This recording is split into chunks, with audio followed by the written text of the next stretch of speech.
You meet someone at a party. They're good-looking, they carry themselves with confidence, and within about 30 seconds, before they've said anything of substance, you've already decided something else about them. That they're probably smart, probably kind, probably good at their job. You didn't get any evidence for that. You just felt it. And here's the unsettling part.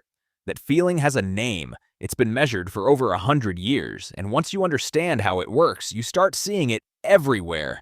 In courtrooms, in job interviews, in your own report card from high school. It's called the halo effect, and the story starts, oddly, in the military.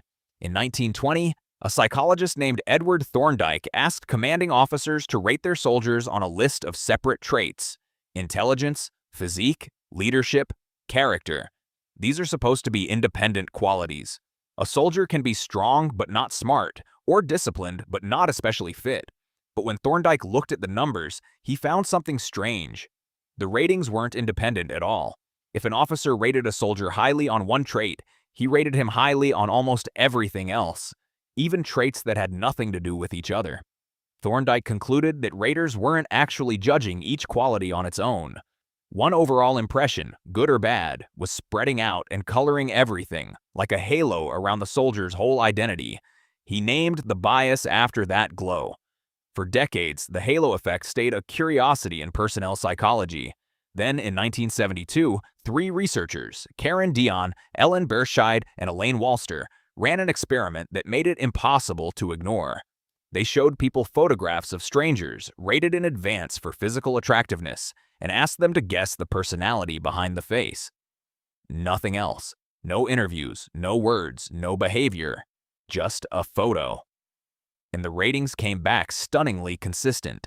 The more attractive a person was in the photo, the more the raters assumed they were also kind, sociable, successful, and mentally healthy. The researchers called their paper bluntly, "What is beautiful is good." One trait, a face, was quietly generating a whole personality that didn't exist yet. Here's where it gets uncomfortable, because this isn't just about photographs. It affects real decisions made about real people.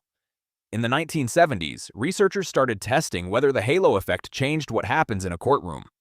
In one well-known study, participants were given case files for a fictional crime and asked to recommend a sentence, with a photograph of the defendant attached. The defendants were identical on paper. Same crime, same evidence, same story. The only thing that changed was the photo. Less attractive defendants were recommended harsher sentences than more attractive ones for the exact same offense. Other studies found the same pattern with job interviews, salary negotiations, and even elections. Attractiveness wasn't just making people seem nicer. It was measurably changing who got hired, who got paid more, and how long someone might sit in prison. And it's not only about looks.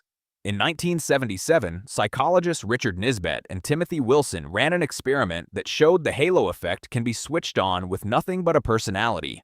They had the same instructor teaching the same material filmed twice, once acting warm and friendly, once acting cold and distant.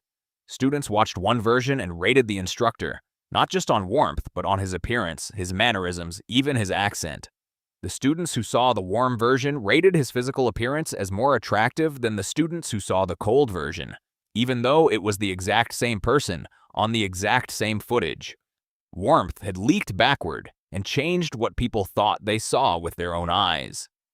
And here's the detail that unsettled the researchers most.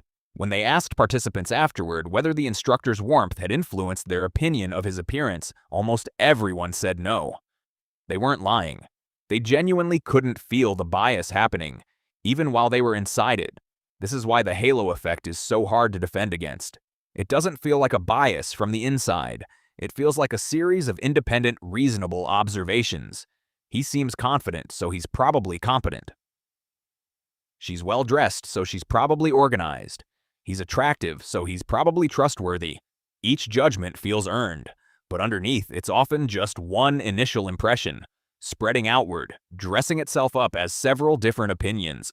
It even shapes how we're graded, literally. In a study by Karen Dixon Landy and Harold Segal, teachers were given identical essays to grade, some attached to a photo of an attractive student, some to a photo of a less attractive one, some with no photo at all. The essays were word for word the same. The attractive student essays were graded noticeably higher, especially when the essay itself was poorly written, as if a likable face bought extra benefit of the doubt exactly where the work needed it least. So here's the reframe. We like to think of ourselves as building an opinion of someone piece by piece. Watching how they act, listening to what they say, weighing evidence over time. But often it runs the other way. One trait, arriving first, quietly writes the rest of the story before the evidence even shows up. And then we spend the rest of the relationship interpreting everything else to fit it. The confident stranger gets the benefit of the doubt. The nervous one doesn't. Not because of anything they did, but because of the order the impressions arrived in. And the uncomfortable twist is that you cannot simply decide to stop doing this. Nisbett and Wilson's subjects didn't lie about being unbiased. They were unaware, sincerely, completely, of the things shaping their own judgment, which means the people who judged the less attractive defendant more harshly likely walked out of that room believing they had judged the case fairly, on the facts. The halo effect doesn't announce itself. It hides inside what feels like your own honest impression. Maybe that's the part worth sitting with. Somewhere out there is a person you underestimated in the first 10 seconds of meeting them, for no real reason at all. And somewhere else, someone gave you more credit than you'd earned yet, just because of how you looked, or how you smiled, or how sure of yourself you sounded. Neither of you did anything to deserve it. The halo was already there, glowing, before either of you said a word.